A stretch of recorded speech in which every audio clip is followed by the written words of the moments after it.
नमस्कार, आप देख रहे हो उन्नति न्यूज़ 24। मैं हूं सतीश यादव।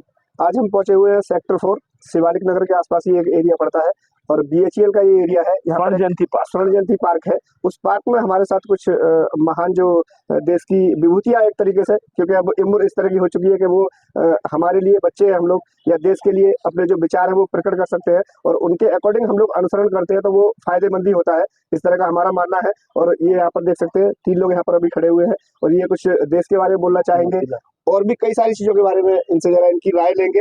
वो बने रहिए आप लोग हमारे साथ। जी ये आदरणीय रहतू जी है। रहतू जी जी जी ये आदरणीय मोतीलाल जी है। जी मेरा नाम सुभाष चंचल है जी। मैं भारतीय जनता पार्टी का नेता हूँ जी। मैंने लोकसभा का चुनाव भी बीजेपी हरिद्वार से लड़ा है जी। मैंने एमएलए का चुनाव भी भारतीय जनता पार्टी से लडोरा से लड़ा है जी। मैं राष्ट्रीय परिषद का सदस्य भी रह चुका हूँ जी। इसलिए सभी लोग मुझे जानते हैं जी। आज के वातावरण में भारतीय जनता पार्टी जी। पूरे हिंदुस्तान के अंदर जी। जो हमारे लोकप्रिय प्रधानमंत्री हैं जी। जो कार्य कर रहे हैं जी। वो नौजवानों के लिए इस देश के लिए वो इतना महत्वपूर्ण कार्य कर रहे हैं। इस समय आदरणीय मोदी जी की छवि जी। पूरे विश्व में नंबर 1 बन गई है। जी। आपने देखा होगा जी। काफी दिन पहले हम लोग सिर भी नहीं उठा पाते थे। जी। अमेरिका और चाइना जैसे देश बहुत हावी थे। जी। लेकिन जब से भारतीय जनता पार्टी आई है आज विश्व के देश जितने भी हैं आज भारत का लोहा मानते हैं। जी। ये आदरणीय मोदी जी की छवि है। जी। भारतीय जनता पार्टी वो पार्टी है आदरणीय मोदी जी पे क्या है जी। कुछ भी नहीं। जी। देश की सेवा के लिए उत्पन्न हुए हैं। आदरणीय योगी जी मुख्यमंत्री हैं क्या है जी। लेकिन वो देश की सेवा प्रदेश की सेवा कर रहे हैं। पुष्कर धामी जी जो यहाँ पर बिल लाए हैं ताकि सभी लोगों को समान अधिकार मिलना चाहिए। ये नहीं कि 3 तलाक बोल दिया तो तलाक हो गई जो अन्याय है। मेरा निवेदन ये है कि सब लोगों को समान रहना चाहिए और हर जाति हर धर्म हर वर्ग के लोगों को एक अधिकार मिलना चाहिए एक कर्तव्य मिलना चाहिए। उत्तराखंड भी इस समय हिंदुस्तान में नंबर 1 राज्य बन गया है। यहाँ पर जो बिल पास हुआ है उससे उत्तराखंड का नाम पूरे देश के अंदर हुआ है ऐसा मैं मानता हूँ। हमारे जो यशस्वी मुख्यमंत्री पुष्कर धामी जी परमात्मा करे उनको लंबी आयु दे ताकि उनका मार्गदर्शन हमें मिलता है। जी। तो जिस तरह का कि आप कह रहे हैं कि ये यूसीसी यहाँ पर लागू हुआ है, उत्तराखंड पहला राज्य बन गया है देश का कि यहाँ पर जो लागू हुआ है, तो इसका कुछ विरोध कर रहे हैं, क्या कहना चाहेंगे आप? विरोध कितने % लोग हैं?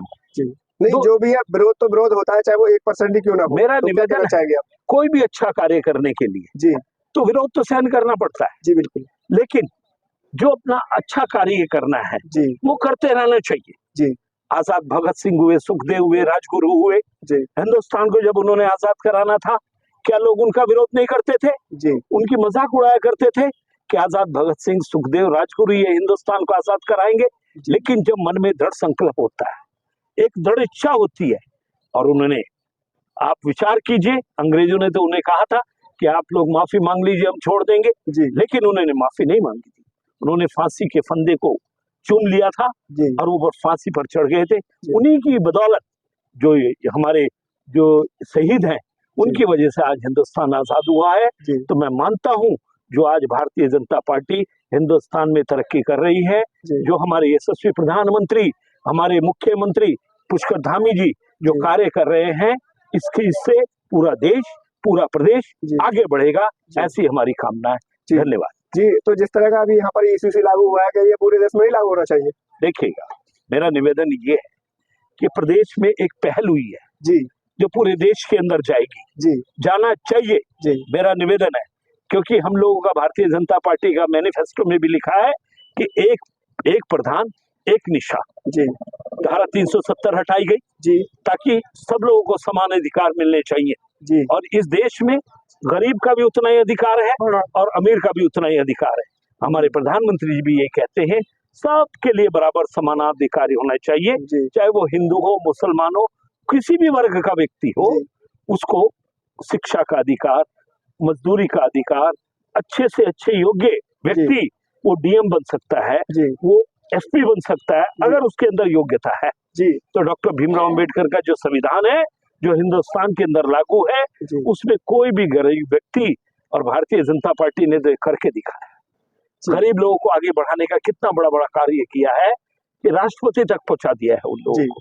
इसलिए मैं निवेदन करूंगा कि ईश्वर करे हमारे यशस्वी प्रधानमंत्री आदरणीय मोदी जी, जी। जिनका विश्व के अंदर डंका बज रहा है जी। और भारत एक दिन विश्व गुरु बनेगा। जी। और भारत जिस तरह सोने की चिड़िया कहलाई जाती थी, वो उसी तरह भारत को सोने की चिड़िया कहलाया जाएगा और विश्व गुरु बनकर पूरे विश्व के अंदर इनका नाम होगा। ये मैं कहना चाहता हूँ। जी, तो जिस तरह का अभी आपने बोला यूसीसी का, तो क्या अभी 70 से 75 साल 76 साल लगभग हो चुके हैं देश आजाद हुए, तो अभी यूसीसी की शुरुआत हो रही है, तो क्या इस तरह का आप मानते हैं कि जो सरकारें पीछे गई हैं या जिन लोगों ने राज किया है, क्या उस समय उन्होंने जरूरत नहीं समझी या फिर यूं ही देश के लिए मतलब इग्नोर करते रहे बाकी पब्लिक के लिए? देखिएगा, मेरा एक निवेदन है जी, भारतीय जनता पार्टी जो है ना जी, एक उनका अपना नियम जी, है, अपना मैनिफेस्टो है, जी, एक कार्यकर्ताओं की पार्टी है, जी, उसमें एक व्यक्ति का विचार नहीं चलता, जी, जो तय होता है उसी को हम लोग प्रैक्टिकल किया जाता है। जी, पुष्कर धामी जी कहते हैं, जी, मैं भी एक कार्यकर्ता हूँ, जी, जी, तो पार्टी जो निर्णय लेती है उसको प्रैक्टिकल किया जाता है। जी। तो और क्या बोलना चाहेंगे, किस मुद्दे पर बोलना चाहेंगे जो भी फिलहाल सबसे ज्यादा इस तरह का हो जो देश के लिए सही नहीं है? क्या मुद्दा है इस तरह का जो पब्लिक के लिए या देश के लिए सही नहीं है जो अभी चल रहा है, लेकिन जिस तरह से आरक्षण वगैरह हुआ? देखिएगा, मेरा निवेदन है, जी, आरक्षण जो 1950 में व्यवस्था हुई थी, जी, ठीक है ना, आरक्षण की व्यवस्था डॉक्टर भीमराव अम्बेडकर ने किया था जी, कि ताकि जो कमजोर लोग हैं जी, उनको न्याय नहीं मिला, जी, उनको न्याय मिले, जी, और दलित समाज के लोग जी, को आरक्षण मिला, जी, वो डीएम भी बने, एसपी भी बने, उनके साथ न्याय भी हुआ। जी, आरक्षण की व्यवस्था आज भी गरीब लोगों के लिए बनी हुई है, जी, और जो उनमें कमजोर लोग हैं वो आगे आएंगे, और मैं समझता हूँ कि एक बार जब वो बराबरी का हक मिल जाएगा जी, तो निश्चित रूप से उनकी तरक्की होगी, जी, ऐसा मेरा विश्वास है। जी। तो आरक्षण जिस तरह से एक बिरादरी के तौर पर मिला हुआ है, तो आप मानते हैं कि अभी जो गरीब है उन लोगों के लिए आरक्षण मिलना चाहिए? जी, आ जाए आप लोग, आ जाए, कोई बात नहीं, आ जाए। जी, बताएं। कैसा मतलब? जैसे अभी जो आरक्षण है वो अभी फिलहाल एक जो एसटी कास्ट है उनको मिला हुआ है, तो क्या आप शेड्यूल मानते हैं ट्राइब को भी मिला हुआ, शेड्यूल कास्ट को भी मिला हुआ, ओबीसी को भी मिला हुआ है। जी, जी, जो लोग कमजोर वर्ग के लोग हैं वो तो संविधान के अनुसार एनालिसिस जी, जी, कि कौन कौन सा समाज आज कमजोर है या नहीं है, वो तो अकॉर्डिंग टू द लॉ, संविधान कॉन्स्टिट्यूशन में जो लिखा है जी, जी, उसके अनुसार ही तो होगा, जी, उससे बाहर हम लोग जा ही नहीं सकते। जी, इसलिए जो संविधान के आधार पर चल रहा है जी, वो लागू है उसमें। जी। तो अभी फिलहाल जो यूसीसी यहाँ पर लागू हुआ है तो पूरे देश में लागू होगा, इस तरह का मानना भी है और होना भी चाहिए। इस तरह का जो सरकारें हैं वो कोशिश कर रही है कि जिस तरह से एक कानून एक देश, तो इस तरह से जो बीजेपी पार्टी है वो इसी पर काम कर रही है जहाँ तक लगता है, और यहाँ से शुरुआत शायद हो चुकी है। देखिएगा, भारतीय जनता पार्टी ने जो वायदे किए जी, उसको निभाया है। जी, जी, धारा 370 जो लोग कहते थे वो हट ही नहीं सकती, जी, आदरणीय प्रधानमंत्री जी के द्वारा तो हटाई गई है। जी, लोग कहते थे भगवान राम का मंदिर बन ही नहीं सकता, जी, भगवान राम का मंदिर भी बन गया है। जी, जो भी और भी जितने भी कार्यक्रम हैं जी, जो तय हुए हैं, जी, जी, जो आदरणीय नरेंद्र मोदी जी के नेतृत्व में है, जी, वो आगे बढ़ रहे हैं। जिस तरह की ये हिंसा हुई है अभी यहाँ पर उत्तराखंड में ही, वो कुछ तो नहीं, क्या कहना वो चाहेंगे? कोई विषय ही नहीं है, छोटा मोटा बात तो देश चलेगा प्रदेश चलेगा, जी। ये तो छोटी मोटी बात तो होती रहेगी, वो कोई बहुत मायने नहीं है। अब मान लीजिए एनक्रोचमेंट हो रहा है, जी, आप सरकार के कार्यों में आप बाधा डालेंगे जी, तो सरकार तो अपना नियम करती है, कानून जी, करती है, प्रशासन नियम जो अपना कानून करता है वो तो जारी रहेगा, उसमें कोई बड़ी बात ही नहीं, जी, जी, वो कोई विषय नहीं। जी, आप बोलना चाहेंगे कुछ? जी, आप बोलना चाहेंगे?